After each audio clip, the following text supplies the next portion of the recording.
Welcome back, Math Masters. We are going to continue on cruising through our review standards packet, day 22. You should be ready to roll with that. And we'll just get going. Hopefully we don't have any frozen screens again today. Okay, we'll jump right on in. What is the difference between the two numbers? And we know that word difference, that's our clue word there. That means to subtract, exactly. So remember, I've always said, do not solve the problems when they are horizontal. Always stack them up vertically. 977 minus 288. You may have already solved it and you're just checking with me. That's fine. Okay. So our starting number 7. Can't take 8 fingers away if I only have 7. Go next door, get 10 more. 6, and that turns into 17. So now I have 17 minus 8, which is 9, because I know 9 plus 8 is 17. Now I have 6 fingers. Can't take 8 away because I only have 6. So I go next door, get 10 more. And that turns into 16. Now I have 16 minus 8. That should be pretty easy because 8 plus 8 is 16. You should know your doubles facts by now. Goodness. And 8 minus 2 is 6. So 689 would be the correct number. How can you check the answer for 456 plus 327 equals 783? Okay, step 1, subtract, or we can add. Which one can we use? Or looks like we're going to use more than one. So we know, fact family, we've spoken about how you can check by, when you're subtracting, you can check by adding. When you're adding, you can check by subtracting. So would I do 783 minus 327 and get that? Yes. I could also do 783 minus 456, and I would get 327 as well. So that one is a yes. Okay. It doesn't just have to be this number next to it going backwards. It could also be the other one. Because, you know, with adding, you can flip-flop our commutative property. All right, let's do number 2.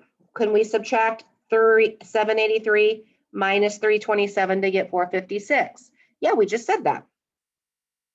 Okay, so we can subtract that number and get this one, or we can subtract this number and get that one. Would we add 460 plus 330 to get 790? What they did with this one is they rounded to the nearest 10, right? 456 would round up to 460. 327 would get 330, and then that would be the rounded answer. So would we check it with that? If we wanted an exact answer, no, it would be 1 and 2. Okay, the question's not really asking us for an exact answer, but in math, that's sort of what we're assuming, which is why we're not marking 3, because that's the rounded answer. 1 and 2 would give us the exact answer. All right, number 3. What is the result of 596 minus 50 plus 4? So like I said, do not solve across. Always solve them vertically. So I'm going to use my first 2 numbers, and I would get,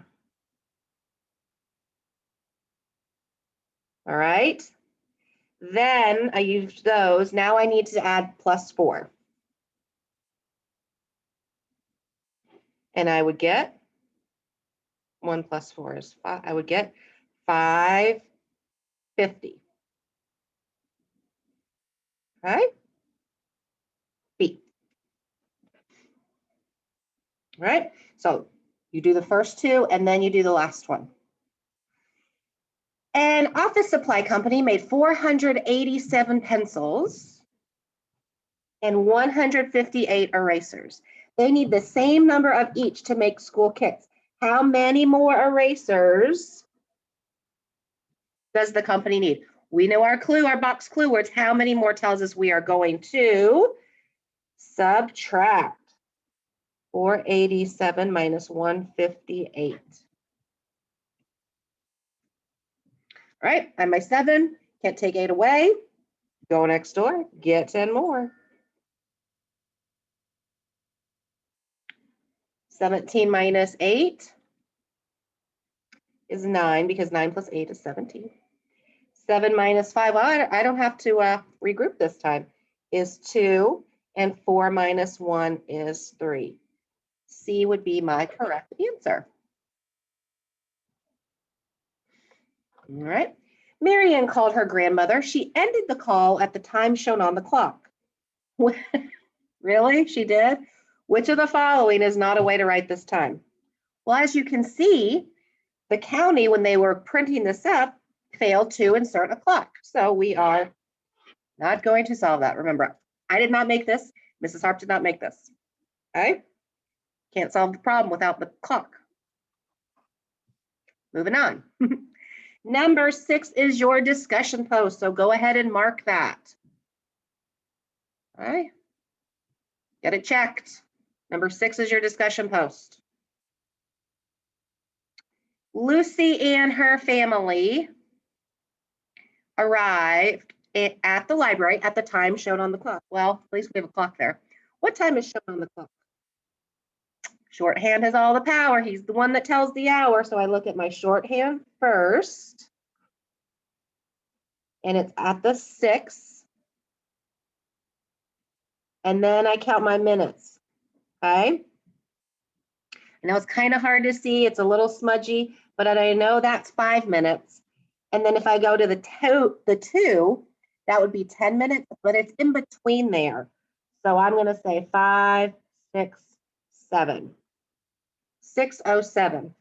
6:01, the minute hand would be right by the 12. 6:11, it would be after the 2. 7 minutes after 6. Well, we're right here. There's a 7 minutes after 6. 53 minutes past 6. That would be 6:53. Okay, so that's not right.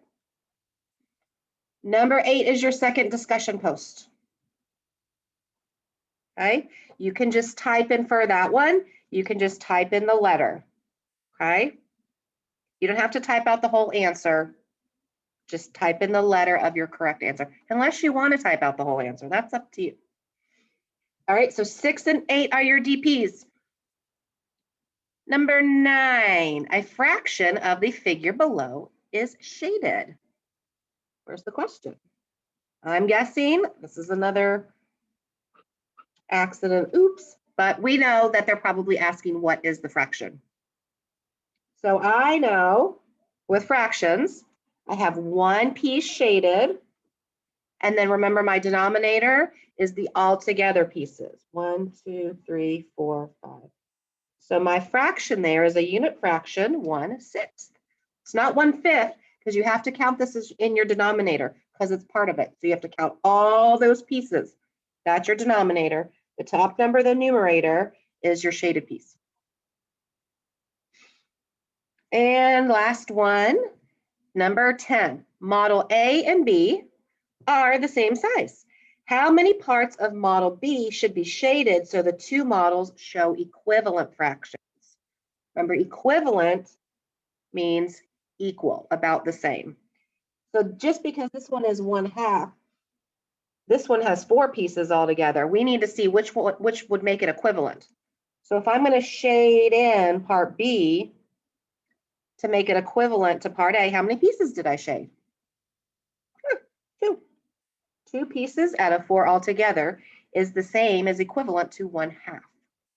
Okay, so I shaded in 2 pieces, and then I'm going to bubble in my 2 there.